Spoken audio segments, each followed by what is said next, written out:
This is the approach that we are taking to the drug war.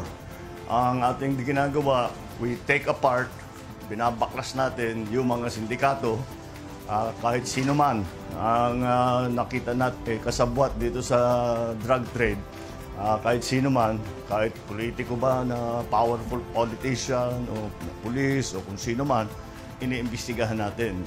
I would like also to point out that this is the biggest shipment of shabu na nahuli natin. But not one person died. Walang namatay, walang nagputukan, walang nasaktan.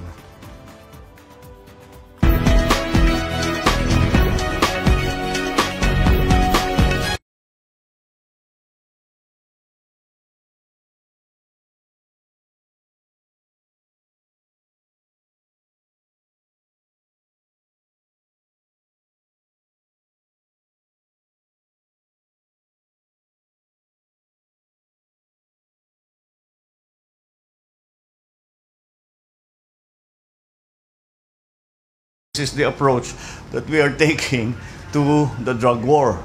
Ang ating ginagawa, we take apart, binabaklas natin yung mga sindikato, kahit sino man ang nakita natin kasabwat dito